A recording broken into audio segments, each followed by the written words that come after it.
La cueva del diablo. Relato basado en hechos reales contados por don Jesús Daniel Díaz Hernández. Escrito y adaptado por Eduardo Liñán para relatos de horror. Con ese panorama llegó la noche y nos juntamos para velar a Vicente. Las ancianas empezaron con los rezos mientras que las mujeres repartían café y tamales de dulce a los presentes. Los hombres permanecían cerca viendo la desgracia mientras se ponían de acuerdo en lo que harían apenas llegara la mañana. Unos irían a enterrar a mi amigo y otros saldrían a batir el cerro hasta llegar a las cuevas. Eso era lo último que harían, rezando por encontrar el cuerpo de Fidel, que hasta ese momento su padre Isaías se negaba a creer que estuviera muerto. Ya entrada la madrugada me desperté para ir al baño y se me espantó el sueño, por lo que fui a acompañar a mi madre a la casa de Vicente. Todas las mujeres parecían estar en un letargo con sus ojos cerrados, orando por lo bajo, moviendo apenas sus labios. Mi madre se había quedado dormida junto con mis hermanos. Y los hombres aún estaban afuera calentándose con una fogata, fumando y bebiendo mezcal. De pronto los gritos exaltados de uno de ellos alertaron a todos. ¡Miren! ¡Miren!, gritó el campesino mientras señalaba la negrura del camino empedrado a la entrada del pueblo. Al ver que estaba apuntando, vi con sorpresa que en la profundidad se veían unos destellos que en un principio pensé que eran luciérnagas. Pero al enfocar mejor, el terror que sentí hizo que mis piernas se volvieran de piedra.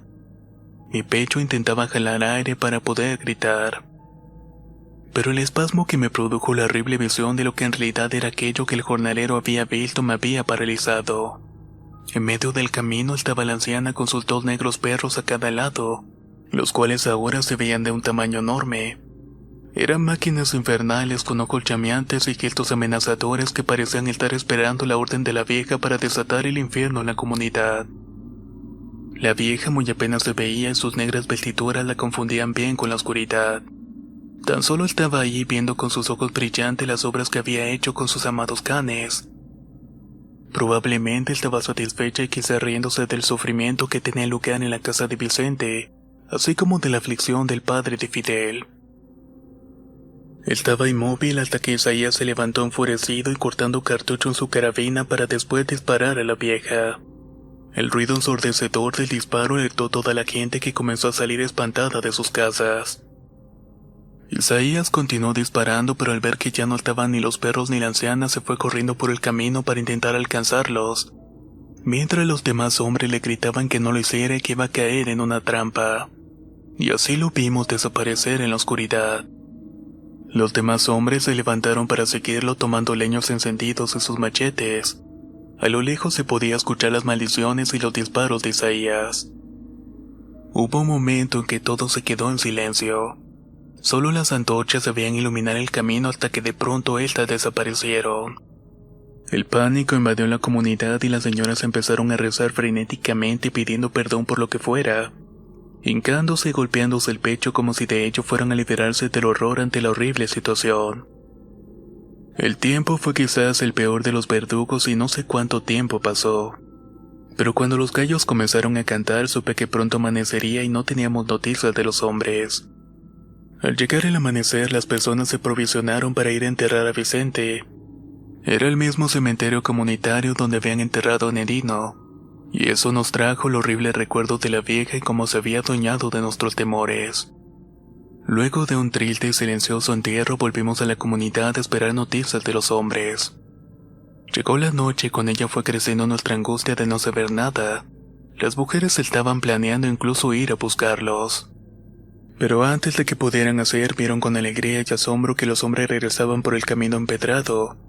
Venían pálidos, cabizbajos, arrastrando los pies y con los rostros desencajados. En sus ojos se reflejaba el miedo, el hartazgo y un sentimiento de impotencia, que aunque no lo decían se notaba en cada fibra de sus tensos cuerpos. Había regresado menos Isaías Moreno.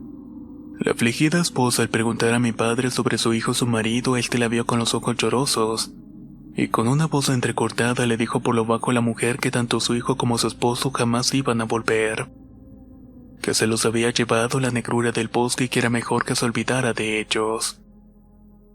Al escuchar a mi papá, las personas que estaban ahí se llevaron las manos al rostro, La esposa de Fidel se tiró al piso suplicante rogándole a mi padre que todo aquello que le dijo no fuera cierto. Pero él tan solo se metió a nuestra casa. Se terminó cerrando en un cuartito donde se acostaba sin dar más explicaciones.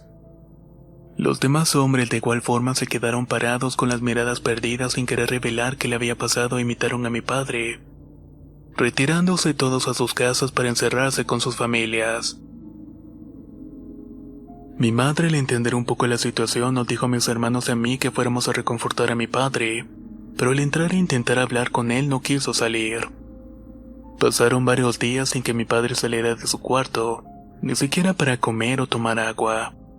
Mi madre entonces comenzó a preocuparse mucho por su salud. Los demás hombres, aunque perturbados, salían a trabajar como si con ellos sus mentes olvidaran de algo horrible que les hubiera pasado.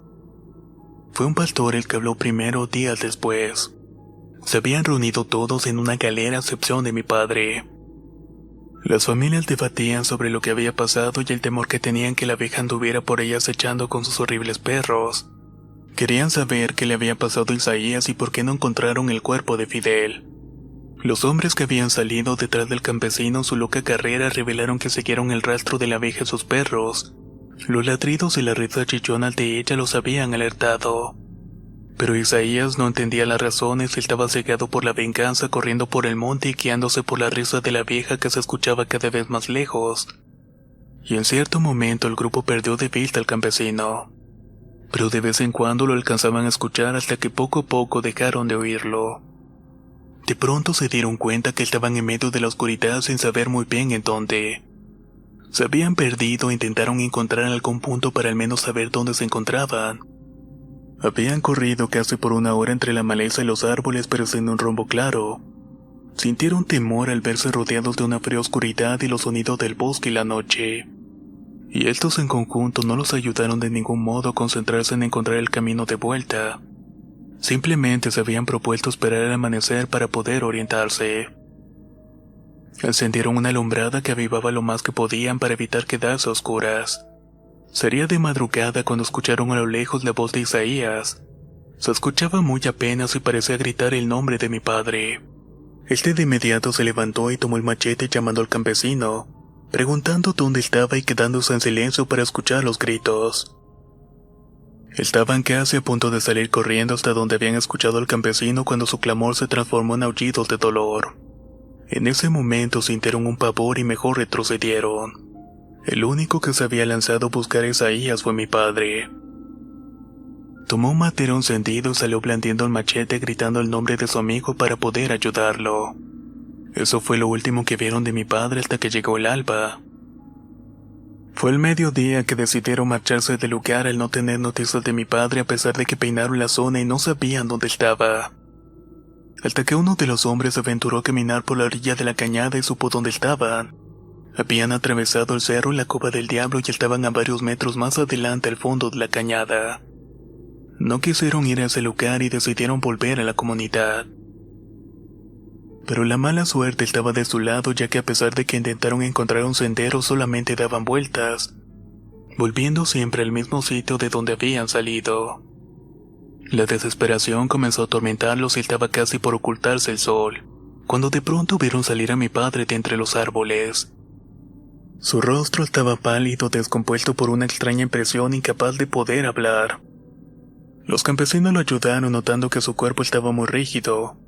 Mi padre les pidió que salieran de ahí, que corrían peligro por estar allí, prácticamente suplicándoles que lo sacaran de ese lugar, pero estaban desorientados. Mi papá, sacando fuerzas de su interior, comenzó a caminar guiándose por unas marcas que había en los árboles, mismas que mucho tiempo atrás había dejado mi abuelo cuando iba a pastorear esos parajes. Los hombres respiraron aliviados al ver que por fin habían encontrado una salida.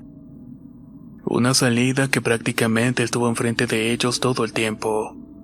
Y así, riéndose nerviosamente, caminaron rápidamente para salir de ese sitio. Mientras regresaban, los pastores le preguntaron a mi padre qué era lo que había pasado con Isaías. Pero él no respondió, su rostro desmudado era perturbador para todos. El silencio incómodo y las muchas dudas los acompañaron durante el camino de vuelta a la comunidad. Y ya al ver el camino empedrado dieron gracias por haber regresado con bien. La gente se quedó con más dudas que respuestas. La clave de todo la tenía mi padre y él estaba indispuesto. Aún se encontraba encerrado en su cuarto sin señal de querer salir. Las ancianas rezaron durante muchos días e incluso trajeron curanderos y brujos de otros pueblos cercanos. Esto con la finalidad de hacer limpias y redimir el mal de ojo que según toda la comunidad padecía. Pero las cosas no cambiaron. Por el contrario, todo se puso muy mal cuando los animales comenzaron a morir. Muchos de ellos se infectaron de garrapatas que los enfermaron, y otros fueron víctimas de voraces gusaneras que los fueron consumiendo en vida hasta que estos caían para ya no levantarse. Fueron grandes pérdidas ya que no podíamos sembrar o cosechar nada en las épocas frías. La miseria y la pobreza fueron en aumento hasta el punto de comenzar a padecer por el hambre. Sin dinero y sin esperanza de poder sobrevivir, algunas familias se fueron yendo del lugar, abandonando sus casas para buscar ayuda con familiares o buscar trabajo en ciudades como Totonilco o Actopan. Otros aguantaron lo más posible esperando la llegada de la primavera para poder sembrar, pero el sol no llegó y las heladas se prolongaron durante muchas semanas hasta casi el mes de mayo. La próspera comunidad donde habían nacido y crecido se fue desmoronando poco a poco, sumida en la pobreza y la oscuridad del invierno. Cuando por fin el sol brilló en el horizonte trayendo vientos cálidos y lluvias, quedábamos 5 familias, incluidas la mía. Las casas abandonadas de los demás vecinos se fueron cayendo a pedazos con el paso del tiempo, dándole a la comunidad un aspecto de desolación y abandono. No había granos, dinero o esperanza en aquel lugar, por lo que mi madre pensó que era momento de irnos y dejar a mi padre hundido en su propia desolación de la que tenía mucho tiempo de no salir. El único que hablaba con él era mi hermano mayor y no decía mucho, solo que pedía de comer y agua. Pero esta incluso se había terminado ya que el arroyo que pasaba cerca se había secado por la época fría al no haber lluvia. La comida la sacábamos de raíces de algunos pequeños animales que podíamos cazar en el cerro. Pero también eso se habría de terminar. Los animales simplemente huyeron de ese sitio a lugares quizás más lejanos, muy retirados de la miseria y el hambre en la que estábamos hundidos. Una mañana vimos cómo las demás familias, incluida la de Vicente y Fidel, se juntaban en la calera para marcharse y dejar todo atrás. Habían hablado con mi madre para que los acompañaran. Ella decidió que nos fuéramos. No teníamos muchas cosas, por lo que solamente hicimos un bulto de ropa cada uno, y nos concentramos en la calera para caminar hasta un pueblo grande a unos kilómetros de allí. No sabía en realidad de qué viviríamos o qué haríamos, pero lo cierto era que quería marcharme de ahí a toda costa. Pero eso sí, me preocupaba a mi padre y no quería dejarlo solo en esas condiciones infrahumanas. Mi hermano mayor tomó la decisión de sacarlo a rastras si era necesario.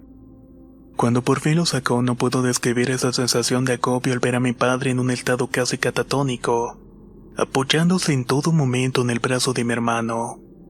Arrastrando sus descalzos y quebrados pies caminó hasta la galera. Al verlo casi rompí en llanto. Aquel hombre fuerte y braqueado, siempre listo y de gran sabiduría, ahora estaba convertido en un guiñapo. Estaba todo andrajoso y bastante sucio. Su rostro estaba descuidado, al igual que la larga y canosa barba que marcaba una expresión de desesperanza y una enfermedad muy marcada en su rostro. Sin verlo demasiado, tomamos nuestras cosas en tanto mi hermano ayudaba a mi padre a caminar con pequeños pasos. Casi al salir del pueblo, mi padre comenzó a balbucear y a sollozar, tomando fuertemente el brazo a mi hermano cuando pasamos por los restos quemados de la vieja casa de Netino. Era como si estuviera recordando algo, como si en su pensamiento se anidara la culpa y el horror que vivimos de alguna manera, especialmente él. Fueron varios días de recorrido y no sé cuántos, pero al llegar al primer pueblo reconocimos a un señor que vendía nieves y le había sido vecino en la comunidad. Se veía tranquilo y al vernos se quedó estático, preguntándonos cómo es que habíamos llegado allí, quedándose más sorprendido al ver el estado de mi padre. Sin más preámbulo nos apoyó llevándonos a su casa, mientras las otras familias buscaban de la misma forma parientes que las ayudaran a pasar la noche o volver a empezar. Ahí nos despedimos de los familiares de mis amigos muertos y jamás volvimos a saber de ellos. Esa ayuda caída del cielo nos puso en camino hacia una nueva prosperidad y mis hermanos y yo comenzamos a trabajar en diversas actividades. Mi mamá se quedaba en la casa del nevero cuidando a mi padre. Con el tiempo pudimos rentar un pequeño cuarto en donde nos hacíamos mientras encontrábamos algo mejor. Y mi padre comenzó a recuperarse poco a poco. En ese momento entendí que el haber salido de aquel maldito lugar nos trajo una nueva esperanza de vida y aprovechamos. Cada uno de nosotros encontró la prosperidad a su modo. Mis hermanos hicieron sus propias vidas quedándose mi hermana y yo al cuidado de mi madre y mi padre. Una tarde mi papá tuvo una crisis respiratoria producto de sus enfermedades pulmonares y tuvimos que llevarlo de urgencia a una clínica del pueblo. Ahí los médicos nos dijeron que le quedaba poco tiempo de vida, que quizás esa noche sería la última que él tuviera con nosotros, por lo que nos quedaríamos en la clínica para estar en sus últimos momentos con él. Ya entrada la madrugada, mi madre y mi hermana se regresaron a la casa para comer y descansar un poco, quedándome únicamente yo al cuidado de mi padre. Mientras dormitaba en una incómoda silla apoyando la cabeza en la cama, sentí la mano callosa de mi papá recorrer mis mejillas despertándome. Al mirarlo noté que me veía con ternura y preocupación y entonces dijo algo que me dejó petrificado. Antes de estirar la pata tengo que decirte un secreto. No me lo puedo llevar esto a la tumba porque sé que no voy a descansar. Tienes que saber qué pasó durante esa noche en el cerro con Isaías. Esa noche infernal cuando corrí tras él para ayudarlo. La poca luz y mis nervios me impidieron fijarme en el camino cayendo de pronto en la cañada que conducía a la cueva del diablo. Luego de la caída quedé maltrecho y algo golpeado, pero los gritos de dolor de Isaías me hicieron levantarme para ir en su ayuda. Había perdido el machete durante la caída, así que tomé un pedazo de tronco para darme un poco de valor. No sé cuánto tiempo caminé sendereando guiándome por las luciérnagas cuando por fin pude ver la boca de la cueva. Ahí fue cuando sentí un escalofrío de muerte recorrer mi espinazo. El eco de un alarido quizás de Isaías me puso alerta y corrí hasta la cueva, y al estar dentro de inmediato me percaté de una luz que provenía del interior. Sigilosamente y sin hacer ningún ruido me acerqué lentamente. Rodé grandes rocas y me encaramé en una de estas para poder ver mejor. Lo que vi me causó un horror que casi me sale en los ojos de la impresión. Al fondo de la cueva había una hoguera y en ella parecía estar hirviendo unas ollas de barro. Alrededor de la fogata habían restos de animales muertos, mazorcas desgranadas, ropa raída y un sinnúmero de cosas extrañas como huesos y pieles de animal. Delante de aquella asquerosidad pude ver a la maldita anciana atormentando a Isaías que parecía mortalmente herido. Suplicaba por piedad al momento que la abeja le machacaba las manos metidas entre dos rocas boludas. Haciendo que él aullara por el martirio sufrido, sus piernas se arrastraban pero estaban dislocadas y masacradas de la misma forma que sus manos. Me quedé petrificado pensando en que debía hacer algo enfrente de aquella tortuosa cena, pero ahí estaban los dos perros infernales ruñendo unos huesos que no había adivinado de quién eran. Pero al momento en que uno de los canes tomó una pequeña extremidad cercenada para darse un festín con la carne, casi devuelvo el estómago al ver que lo que quedaba del niño Fidel estaba siendo devorado por los animales. De los restos aún conservaba medio rostro, el cual hacía una mueca de horror que hasta el último momento no he podido olvidar. No quise ver más y me quedé agazapado en la roca para que no me vieran o escucharan. Pero un mal movimiento hizo que removiera una piedra. Esta cayó haciendo eco en la caverna, el cual fue detectado primero por los perros que comenzaron a gruñir. Ahí mi corazón comenzó a latir desbocado por la incertidumbre de no saber qué era lo que iba a suceder. Al momento de escuchar la voz chillante de la vieja decir algo incomprensible, los perros ladraron con intenciones de encontrarme. Sin pensar, corrí con todas mis fuerzas para escapar de ese maldito lugar. Con el corazón saliendo por mi boca, corrí con toda el alma hasta que mis penas comenzaron a pesarme. Sabía que si me detenía los animales me alcanzarían y mi mente bloqueada por el pánico imaginaba que los tenía detrás mordiendo mis pantorrillas. De pronto sentí mis pasos más ligeros perdiendo el equilibrio y me caí rodando varios metros hasta que perdí el conocimiento. Me había dado un fuerte golpe en la cabeza quedando herido rodeado por la negrura del bosque.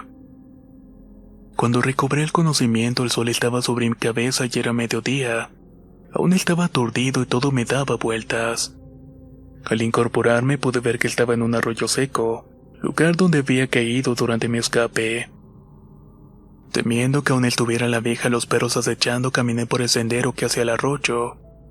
Pero este estaba bloqueado por grandes rocas, por lo que caminé por una pequeña brecha, y sentí un miedo enorme al ver que metros más adelante estaba la boca de la cueva. No quería hacer ningún ruido, pero todo el cuerpo me estaba doliendo. Decidí entonces rodear la cueva para volver sobre mis pasos y cubrir la cañada para poder encontrar a los demás compañeros. No sabía si los iba a hallar, pero recordé que tu abuelo acostumbraba a ir a ese lugar y me había enseñado a encontrar los senderos. No sé cuánto tiempo caminé en silencio, pero antes de poder subir por la cañada había una bifurcación que llevaba a otra entrada de la cueva. Entonces fue que lo escuché. Era un murmullo, una voz susurrante que me llamaba por mi nombre. Daniel, Daniel. A pesar de mi aturdimiento pude identificar que era la voz susurrante de Isaías. No lo pensé 2 veces y me acerqué para ver si estaba ahí mi amigo. Pero al estar frente a la pequeña entrada de la cueva me quedé petrificado. Mi corazón comenzó a latir de forma frenética, sentí que mis ojos casi se salían de las cuencas, al ver que la cabeza de Isaías estaba colocada sobre una gran roca boluda que estaba enrojecida por hilos de sangre que salían de su cuello. El rictus de muerte que llevaba en el rostro era inhumano. Reflejaba todo el terror y el suplicio de que fue objeto mi querido amigo. No lo soporté y quise gritar del miedo. Pero este grito se quedó atorado en mi garganta al ver que sobre la entrada de la cueva estaba uno de los perros. Me estaba observando con sus ojos brillantes y gruñendo dispuesto a lanzarse sobre mí. Me quedé petrificado sin mover un solo músculo o respirar. Empecé a caminar hacia atrás sin dejar de ver al animal cuando sentí un fuerte golpe en mis corvas que me hizo caer sobre el suelo. Al estar tirado vi que se acercaba rápidamente la vieja y ella estuvo todo el tiempo detrás de mí sin que lo notara. Y antes de que pudiera decir algo puso sobre mi rostro uno de sus pies y eso me produjo un espasmo mental al experimentar aún más horror e incredulidad. Su pie saliente de la negra falda era una gran garra de alguna ave muy grande, escamosa con largos dedos y negras uñas que me aprisionaban la cabeza sin poder moverla. En ese momento supe que iba a morir y que iba a tener el mismo destino que Isaías. Tan solo cerré los ojos comenzando a orar y a pedirle a tu abuelo muerto que me recibiera apenas cruzar el umbral. No sé en qué momento dejé de sentir la presión de la garra de la vieja y el siseo de su respiración cerca de mi rostro. Cuando abrí los ojos solamente pude comprobar que la vieja se había marchado con sus perros, y la cabeza de Isaías tampoco estaba sobre la roca. Tan solo permanecía la mancha de la sangre coagulada. Estaba en completo shock y me senté comenzando a llorar desconsoladamente para sacar el miedo que tenía inhado en mi interior. Cuando por fin me calmé un poco pude escuchar ladridos a lo lejos y una risa chillona de la vieja seré con el interior de la cueva. En ese momento corrí para alejarme de ahí tropezando y cayéndome por las laderas hasta que llegué todo exhausto con los demás vecinos. Todo lo demás ya lo sabes, hijo. Ahora el secreto te pertenece y de ti depende que se sepa o no. Luego de esa escalofriante revelación, a las pocas horas mi padre falleció por un paro respiratorio, y un sentimiento de horror se anidó en mí también.